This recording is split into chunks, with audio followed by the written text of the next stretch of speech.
जिन खोजा तिन पाइया गहरे पानी पेट। मैं बापूरा बूढ़न डरा रहा किनारे बेट।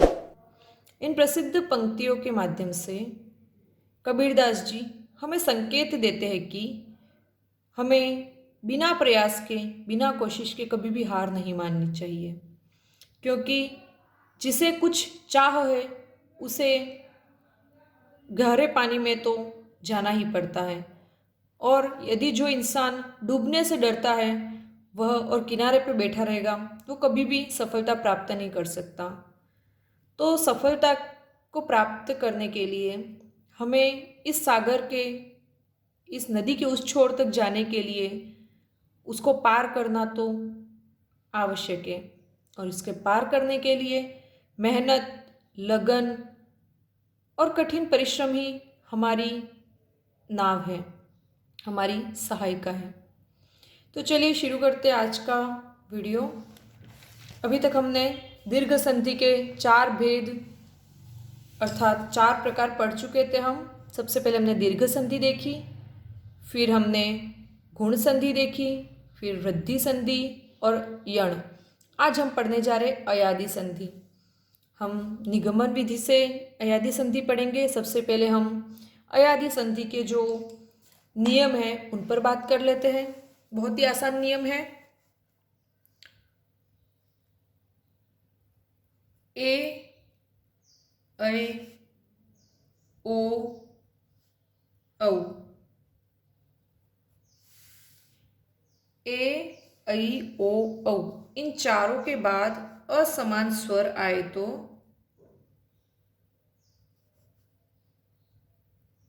अर्थात ए को छोड़कर इनके बाद कोई भी असमान स्वर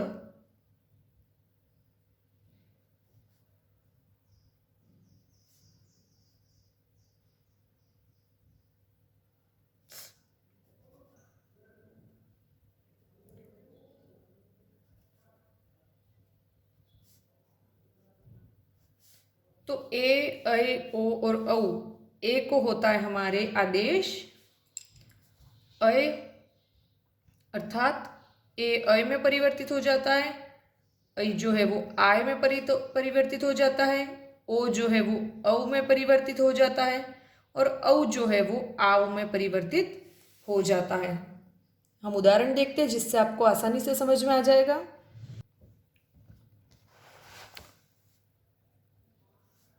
परीक्षा में आपको एक शब्द दिया जाए जैसे नयन का संधि विच्छेद क्या होगा।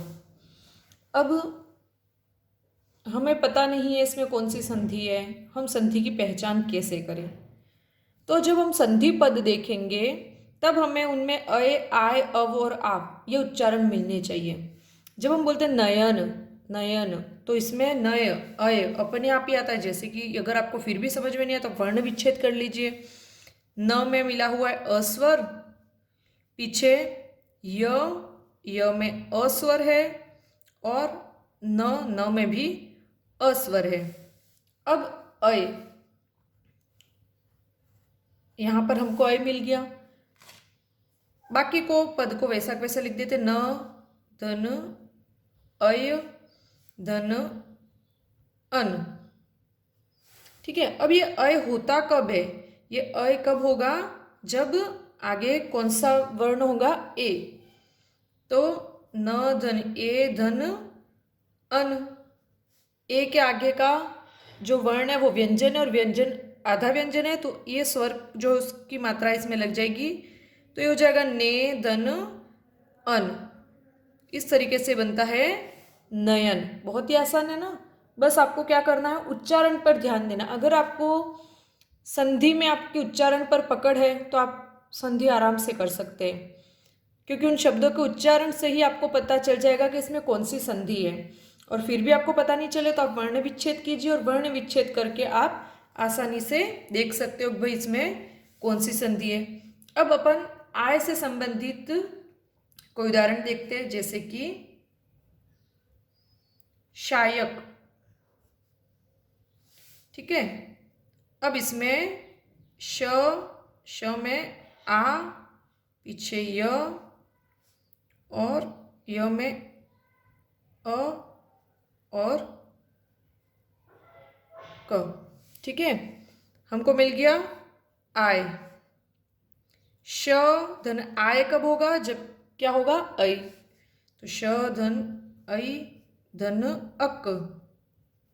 ठीक है, तो ये इसमें मात्रा देखो, यहाँ पर ए की जो मात्रा है वो और ऐ की मात्रा में दो रेखा, ये ध्यान रखिएगा। तो यहाँ पर ऐ है ये, ठीक है, तो ये होगा शई धन अकह, शई धन अक अर्थात शायक। अब हम बात करते अव और आव की। तो अव की बात करते हम, जैसे कि एक एग्जाम्पल ले लेते हम, पवन। ठीक है, जब हम पवन शब्द देखते हैं तो प धन अ धन व धन अ धन न धन अ। ठीक है, तो हमको मिल गया भाई यहाँ पर अव, पव बोलते, उच्चारण से आप समझ जाओगे। तो पवन में अव है, तो प धन अव कब होता है? जब ओ स्वर हो। तो अव आदेश ओ को होता है, तो यहाँ पर ओ और पीछे अन वैसा वैसा हमको लिख देना, उसको नहीं छेड़ना है। अब प में ओ मिलेगा तो बन जाएगा पो धन अन। तो ये हो गया हमारे पवन का संधि विच्छेद। अब आव देखते हैं, तो जैसे मैं बोलूँ पावक। ठीक है, तो पावक में भी वही प धन आ। ठीक है, आ का वर्ण है पा, धन व में अ और क में भी अ। अब यहाँ से हमको मिल गया आव। आव कब होगा? जब आगे क्या होगा? औ। तो प धन औ धन अक, तो ये हो गया पौ धन अक बराबर पावक। अगर आपको संधि विच्छेद किया और संधि पद बनाना है तो हमें संधि विच्छेद दिया हुआ है भऊ धन उक, और हमें संधि पद क्या है वो देखना है। तो ठीक है, इसको भी हम वैसे ही भ धन औ। ठीक है, यहाँ पर हम लिख देंगे औ धन उक।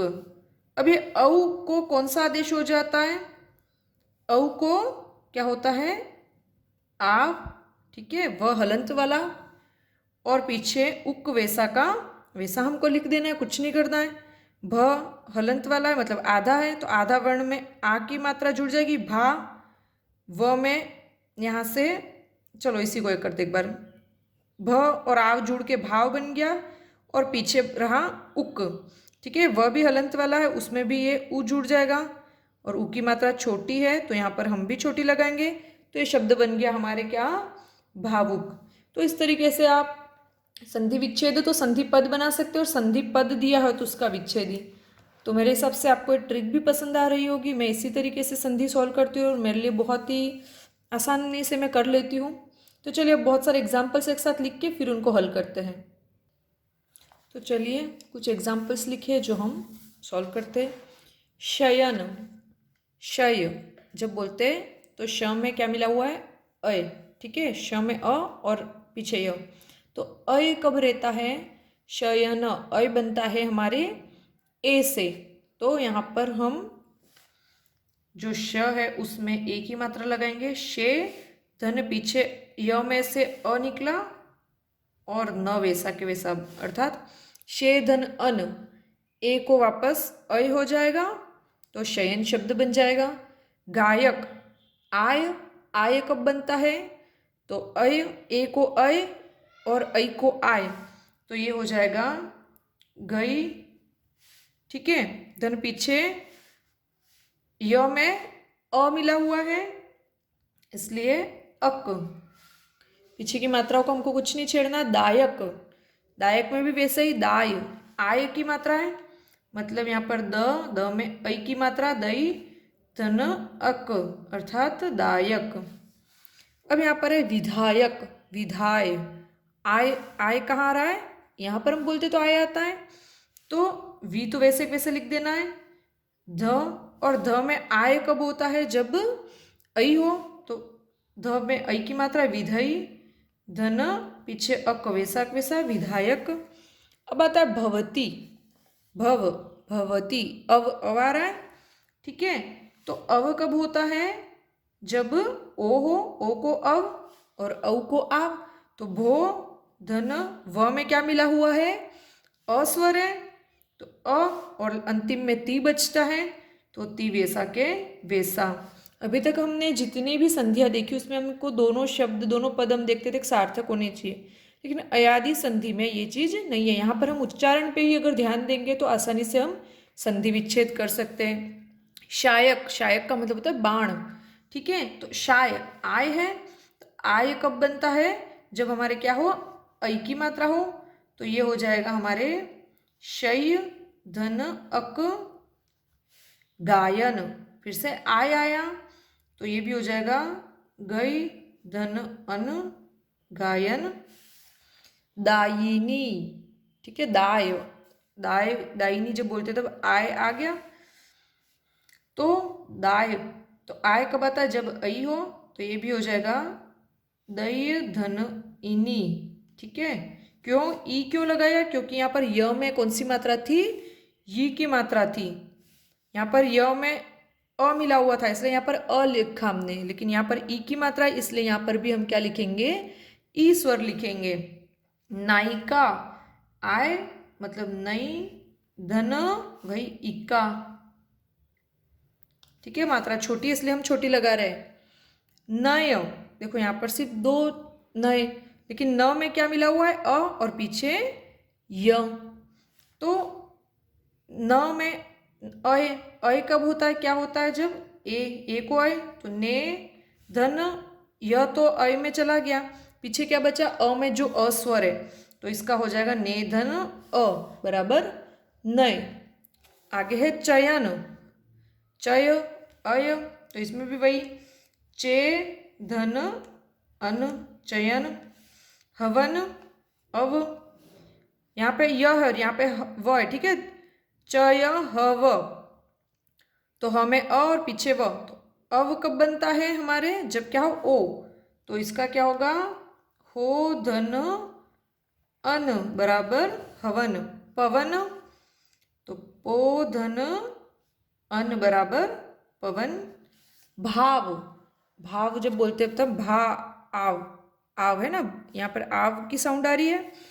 तो आव कब होता है? जब क्या होता है? औ की मात्रा हो। तो भऊ, व तो आव में चला गया, बचता है व में अ, तो भऊ, धन, अ बराबर हमारी क्या हो जाता है? भाव। श्रावक, आव, श्रावक में भी आव आ रहा है, तो इसमें भी श्रौ, धन, अक बराबर श्रावक। धावक, आव, तो धौ, धन, अक। नाविका, नाव, नावी, ठीक है। तो यहाँ पर नाव, तो यहाँ पर भी आव की साउंड आ रही है, तो यहाँ पर भी क्या होगा? नौ, धन, व पे ई की मात्रा है, तो यहाँ पर ई और पीछे का, तो नाविका। अव आव आएगा तो ओ औ, और अय आय आएगा तो ए ऐ। श्रवण, तो ये बन गया हमारे सॉरी, श्रो, धन, अण, श्रवण, ठीक है। क्योंकि अव है तो ओ को अव होता है। विनायक, ठीक है। तो जैसे कि इसको हम पूरा अलग करते हैं, एक बार देखते हैं। व में क्या मिला हुआ है? ई, ठीक है, वी हो गया। फिर आता ना, तो न में क्या मिला हुआ है हमारे? आ, फिर पीछे य है, य में क्या मिला हुआ है हमारे? अ, और क को वैसे वैसे हम लिख देते, ठीक है। तो देखो यहाँ पर व, ई, न, आ, य, तो यहाँ पर हमको आय मिल गया। अब आय कब होता है? एक को अय और ऐ को आय, ठीक है। तो यहाँ पर वी को जोड़ देते वापस, न हलंत वाला ऐ और पीछे अक को वैसे वैसे लिख देते हैं।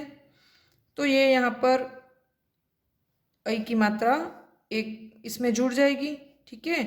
तो विनय, धन, अक बराबर विनायक।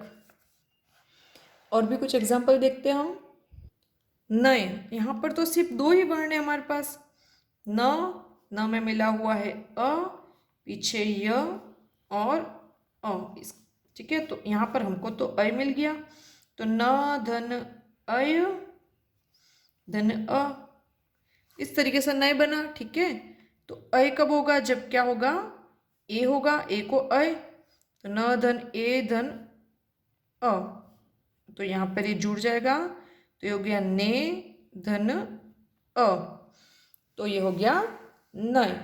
तो इस तरीके से बहुत ही आसान तरीके से हमने देख लिया कि भाई अयादि संधि। तो अयादि संधि में आप जब भी शब्दों का उच्चारण करो तो उच्चारण पर ही आपका फोकस होना चाहिए। आप अगर उच्चारण करते समय ध्यान देंगे तो उसी से आपको संधि पकड़ में आ जाएगी।